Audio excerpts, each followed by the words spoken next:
Welcome to the VCUarts Faculty Lecture Series. My name is Nontsikelelo Mutiti. I'm an assistant professor with the Department of Graphic Design with the School of the Arts at Virginia Commonwealth University. It is my pleasure to introduce my colleague, Dr. Massa Lemu, who will be presenting his work, The Malawian Dugout Canoe, as text. Massa Lemu is an assistant professor of sculpture and extended media. He is a Malawian visual artist and writer whose multidisciplinary artistic practice takes the form of text, performance, and multimedia installations that are concerned with the contradictions of migration and the psychological effects of an immaterial, flexible, and mobile capitalism on the post-colonial subject. Lemu makes interventions into subjects to connect on their social, economic, or spiritual aspects. Sometimes he uses aesthetics of politics to comment on the politics of aesthetics. As a writer, Lemu's scholarly interests lie in what he calls a biopolitical collectivism in contemporary African art, which he defines as a subject-centered and collectivist art practice situated in everyday life. His writing has been published by the Burlington Contemporary, Wits University Press, Third Text, Stedelijk Studies Journal, and Contemporary And.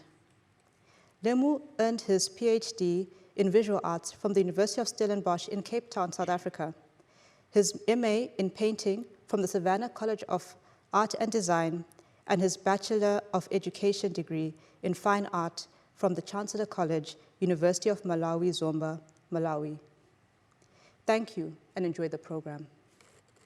Thank you, Nancy, for the wonderful introduction. And also thank you, Kelly, for organizing this and for offering me the platform to talk about my work. I'm going to make a specific contextual and political argument. So I brought with me notes so that I don't keep you listening to me all day. For the past 3 years, I've been working with the Ozope Art Collective, making art with and documenting the dugout on the shores of Lake Malawi. Ozope is a Malawian art group comprising Ella Banda, Tavwana Chira, Augustine Magolo Wondo, Emmanuel Ngwira, and myself. Drawing inspiration from local, spiritual, and magical creative forces, we make sculptures, performances, and videos in collaboration with the fishers on Lake Malawi, using bricolage, which means bringing together varied cultural materials to reflect on a variety of issues, including neocolonialism, extractivism, and the ecosystem. I'm going to talk about a few images of examples of some of the work that we have done in the past 3 years. So this is me and friends, members of the Ozope and fishers at Sengabe, Salima, on the shores of Lake Malawi.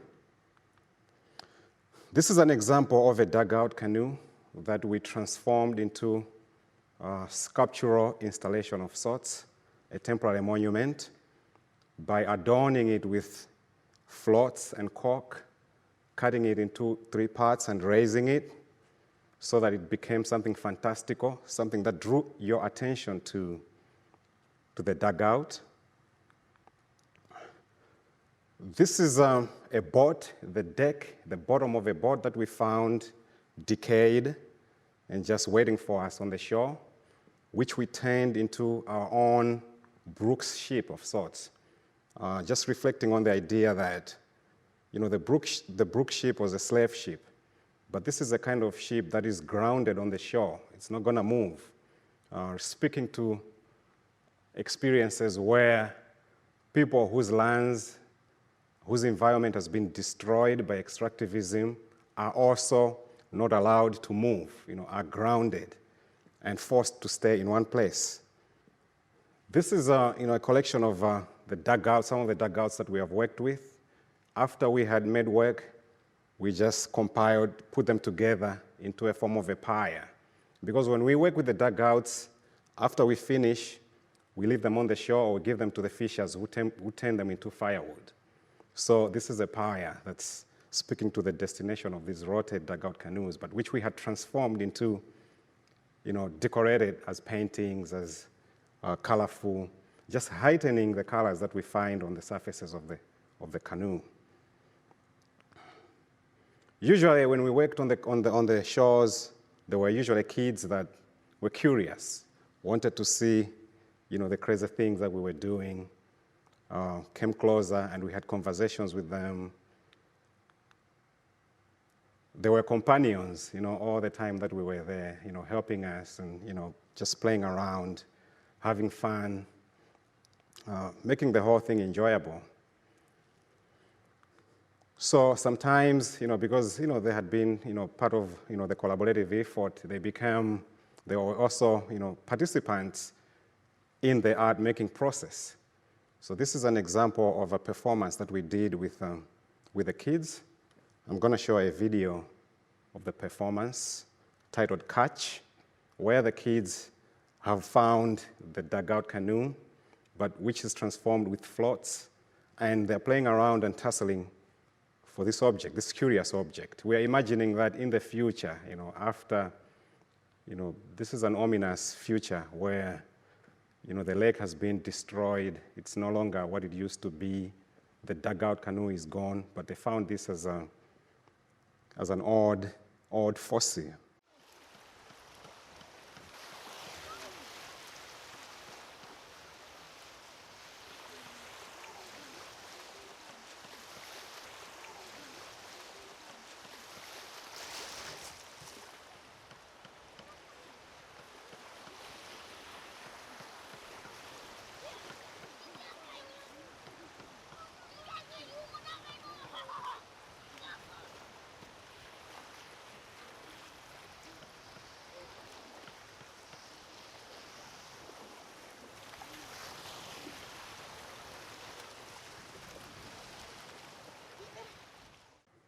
This is another performance which we did reflecting on what we call the patois bourgeoisie.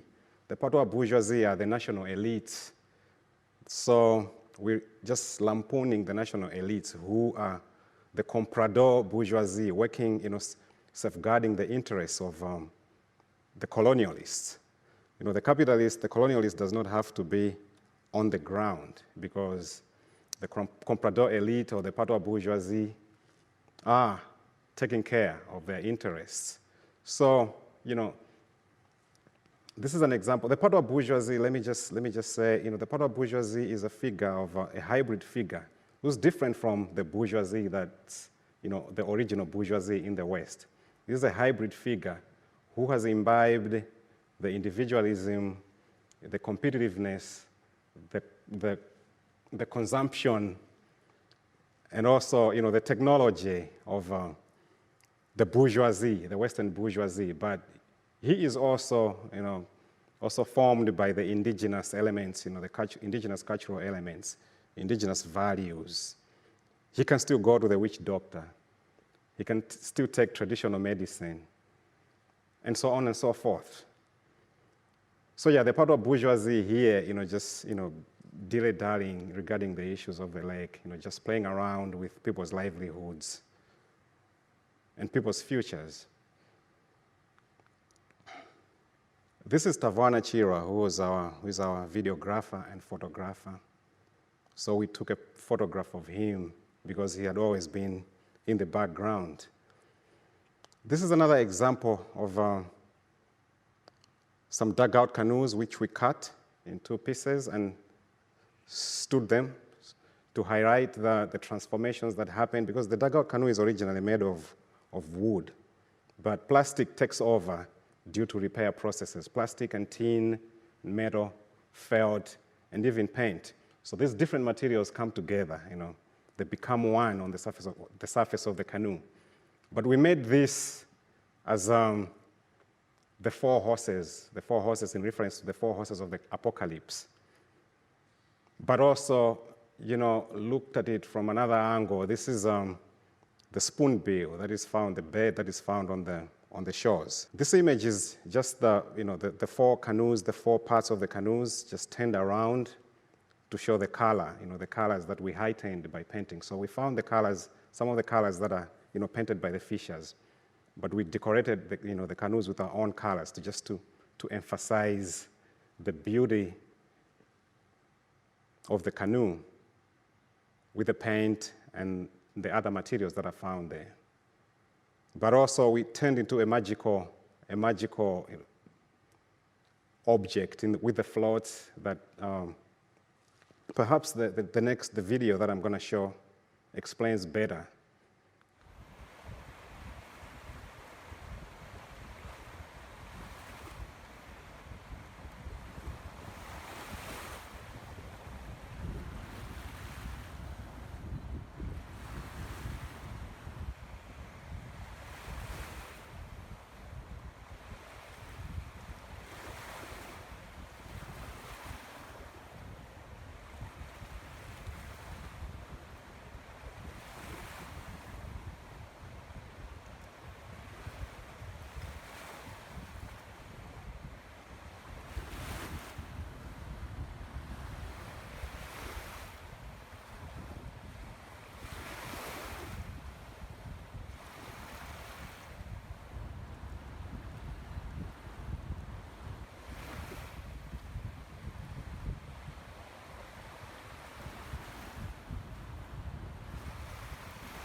So in the video, what I would call, borrowing from Cedric Robinson, the ontological totality of the lake, the sounds of the waves, the conversations of the fishers, the wind blowing and the floats moving, everything contributes to the ontological totality of the experience of being there on the shore.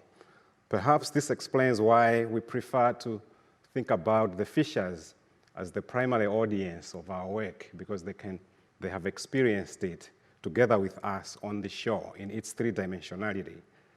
The image cannot convey all these dimensions that the sculptures do have right on the shore.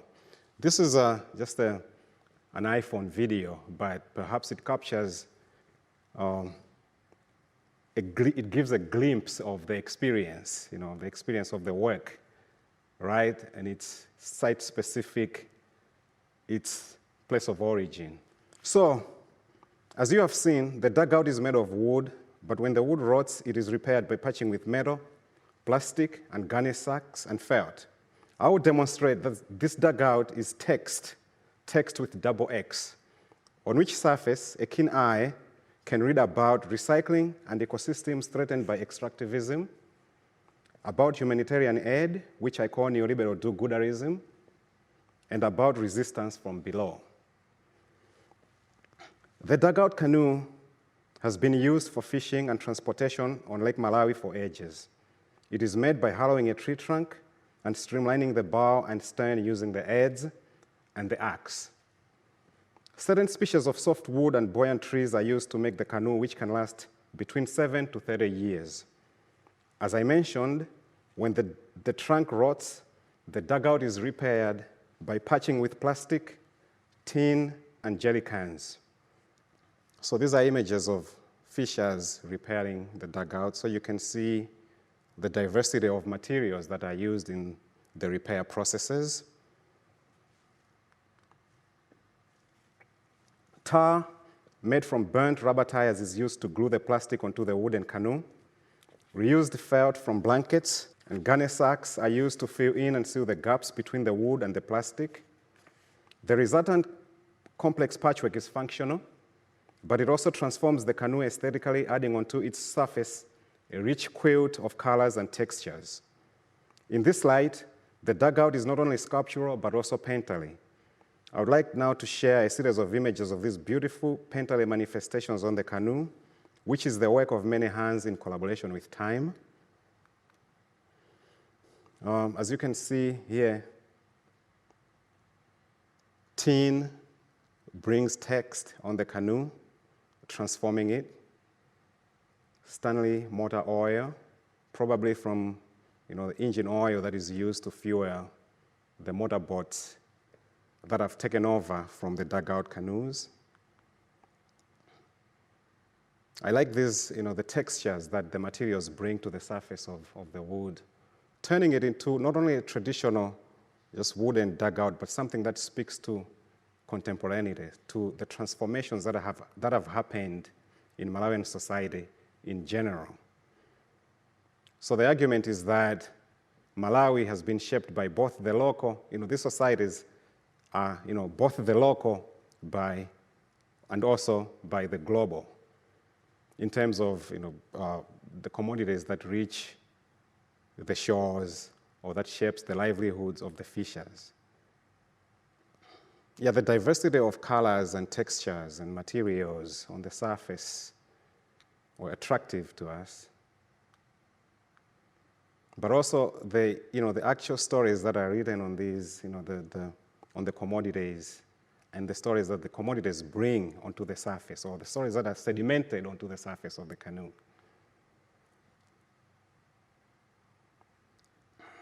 This is an image of the inside of the dugout, so you can see the moisture and that patch meticulously seated on the surface.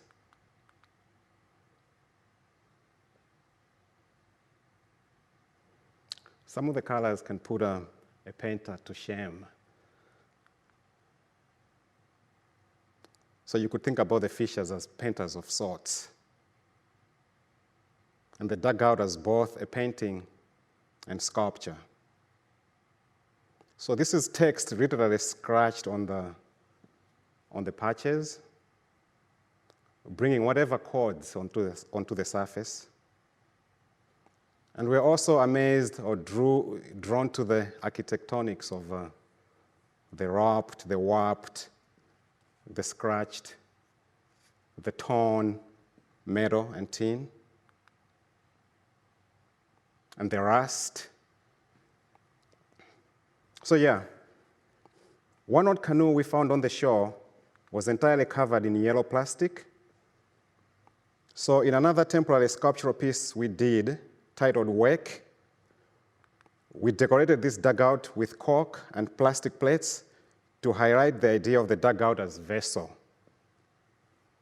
vessel for people, food, goods, and political meaning. So the dugout as a text. But you could also think of the work in terms of a text echoing another text. So since an artwork is an utterance or statement contributing to other statements in a specific discourse in art, and also, as I show below, since the dugout itself is a text carrying its own meaning, so two different texts are echoing each other, but compounded in this particular piece. This is a dugout we decorated with the plates that we're using to eat on the shore, just enhancing the colors, but also the idea that the dugout carries meanings, carries food, carries people, and commodities. So, what do I mean when I say the dugout is text? As commodity products, the jerrycans and tin that seal the canoe contain labels and therefore carry text literally. In addition, the fishers paint their names, proverbs, contact details, and other statements on their canoes. Thus, writing literally adds text on the body of the canoe, but the dugout also has a more fundamental and more complex textual dimension which can be read through its textures.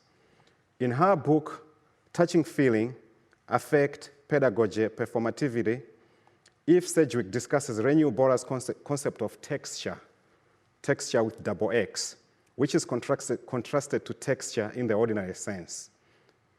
According to Sedgwick, texture is dense with offered information about substantively, historically, materially it came into being.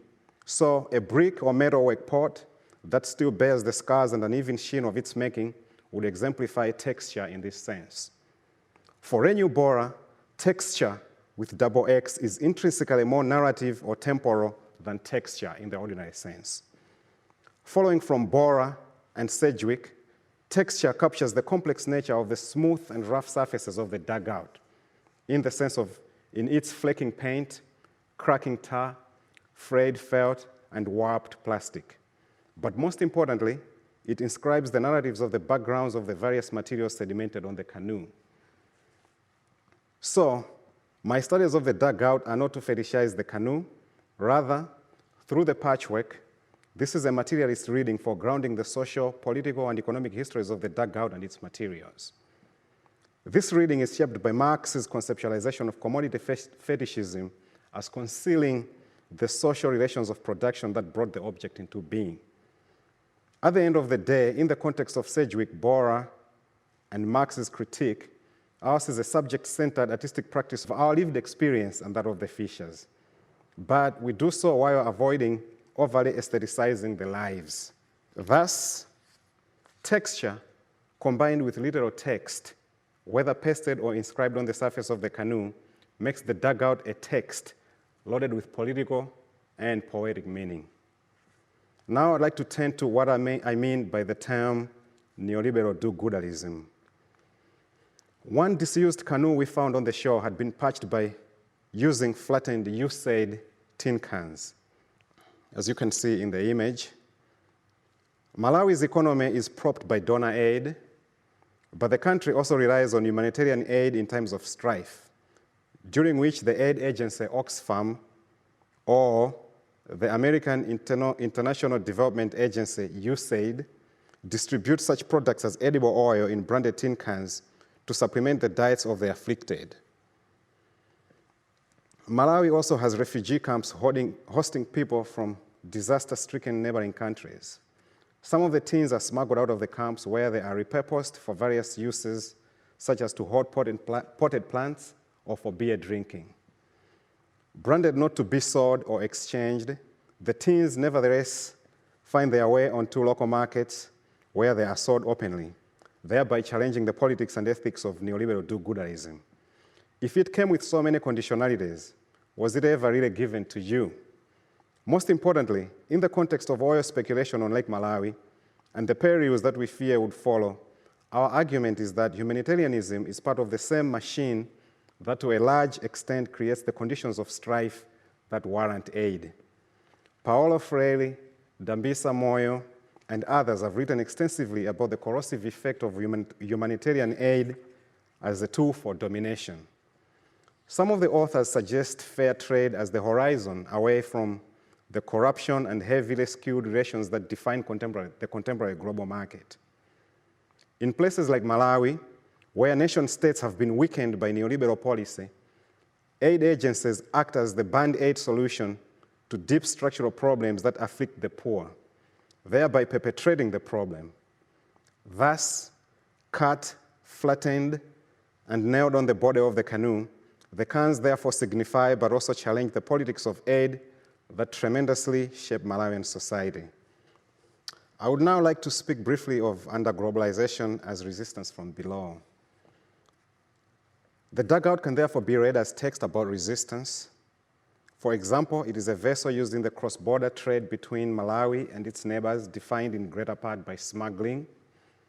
I argue that smuggling of commodities such as shoes, cigarettes, alcohol, cooking oil, and textiles from and into refugee camps or across the border exemplifies resistance by a people on the fringes who have been marginalized in the global capitalist economy. While cross-border smuggling adversely affects the national economy, its effects cannot compare in magnitude and impact to the perpetual massive corruption and plunder of national wealth by transnational corporations in alliance with the part of bourgeoisie. In fact, the smugglers are enacting what I would call their own under-globalization, operating under the radar of governmental regulation and control. The term under-globalization, which I would like to differentiate from outer-globalization, which proposes alternatives to neoliberal globalization, is inspired by Fred Moten's conceptualization of subterranean anti-capitalist forms of collective production, the undercommons, but it also echoes what Achille Mbembe calls creativity of practice and what James C. Scott long ago called the weapons of the weak. In the neglected zones left over by neoliberal capitalist governmentality, the marginalized devise their own technologies of survival. This is not to say that the poor are completely excluded in global capitalism, which colonizes and exploits their lands and bodies, but that they are sidelined in wealth redistribution. For example, I have in mind how the people of the Niger Delta have been simultaneously included and excluded in the oil economy. In this slide, the 20-liter jerry cans, which contain vegetable oil or paraffin smuggled out of the camps or from Mozambique, find their way onto the surface of the dugout canoe, sealing it and decorating it, but also inscribing narratives of marginalization and resistance. This is our own intervention into that image, into the patchwork, adding makeshift extensions to draw, the idea of the dugout as a source of energy, a source of, a life force. To come back to the topic of fetishization from another perspective, less theoretical but yet ethical, to avoid fetishizing the transformed canoe, there is need to consider how the overaccumulation of plastic around the lake and the dugout poses a danger to marine life. With its plastic patches, the hybrid canoe is not eco-friendly. When beyond repair, the rotting dugout is abandoned on the shore where its undegradable plastic enters the soil and the water. Already, environmentalists bemoan the pollution caused by the thin plastics, which are endangering aquatic life in the lake. For example, some fishers use for fishing plastic mosquito nets, a dangerous practice that would completely eradicate the species in the lake. Cleanup campaigns and efforts to stop these harmful practices cannot keep up with the plastic avalanche and the poverty that fuels the practices. Cognizant of these facts, it needs mentioning, however, that regarding the dugout, of prime significance are the non-capitalist practices, especially the recycling ethos underlining its repair processes, particularly considering that the species of the indigenous trees used to build the canoes are also depleted. Okay, we have one more video to end the conversation with the parting shot of the second coming of the neocolonialist in the form of a mask paddling in the lake. The mask is from the tradition of the Gulewankulu mask with the red face, which symbolizes the colonialists. So it satirizes the colonialists when they arrived in the societies. So this is an image of the neocolonialist and the Padua bourgeoisie compounded into one image of this mask paddling on the lake. Second coming in reference to the second scramble that is happening as we speak on the African continent with the resources, with China coming into the mix. Thank you.